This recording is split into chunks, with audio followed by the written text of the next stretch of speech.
Thank you, Mr. Chairman. If you would, could we show the the OPM survey and the CSB worker satisfaction slide?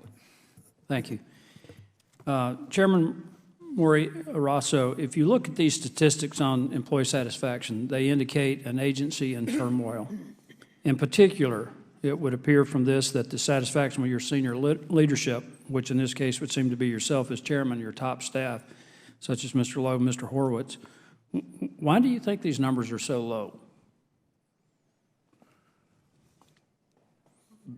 You know, we run an agency, as was explained before, that has very little resources, that does have, I agree, leadership problems. I mean, we have a board that is functioned without any agreement, and that is in constant conflict.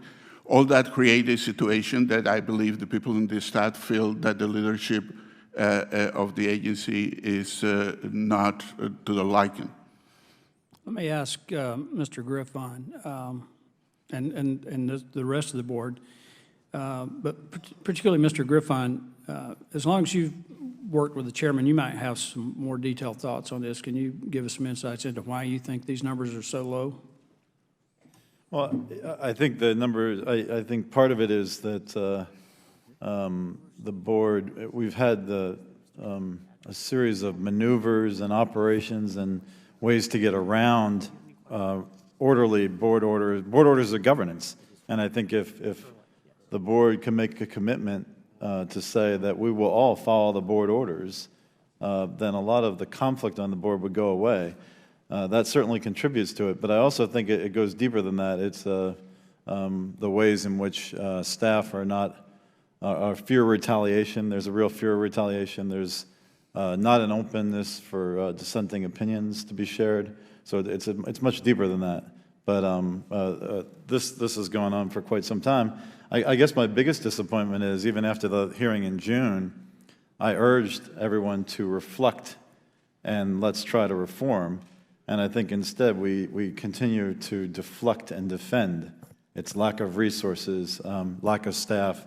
It's never management problems. And I think the evidence is there. It's very clear. We have to accept them and try to actually reform the place. Yes, sir. I can't speak to the data that was gathered some time ago. What I can speak to is the issue of how data was handled in the Vantage study. In my past, we've already covered that, I think, earlier in the hearing. But I wasn't at. You asked me what I thought was going on, and I'd like to tell you, sir. Go ahead. I have talked to almost everybody in the agency. I have a background in organizational diagnosis as well as chemistry. I think there are some issues, yes, but I know for a fact, and the emails are forthcoming to the Inspector General, that a person inside, two people inside of the agency told the contractor, by the way, the contractor who lied to us, that nobody had ever seen this report up until the day it was presented. We have data which will be submitted to you that says, in fact, that two people inside of the agency told the contractor to change the data so that it was, in fact, not very positive. That's noted. Thank you. You're welcome. Mr. Griffin, would you please briefly explain Board Order 28?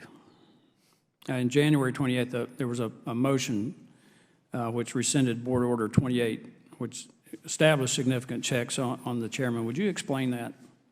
Yeah, Board Order 28 came about after some earlier arguments in the life of the board, of governance on the board, and it delineated the authorities of the chairman versus the board as a whole.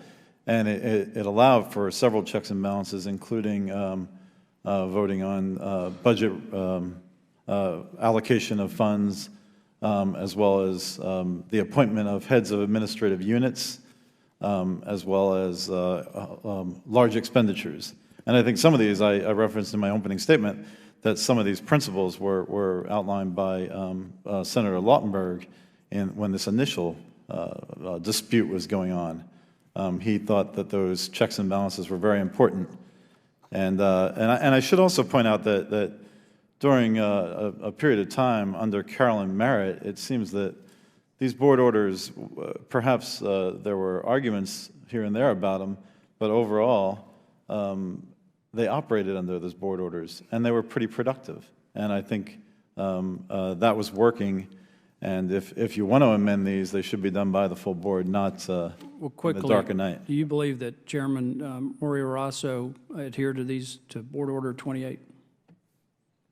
No, I think even when we were supposedly operating under Board Order 28, Chairman Rosso appointed a person to an administrative unit head, which I objected to in violation of that board order. It should have been a board vote for that position, and he proceeded with the appointment unilaterally.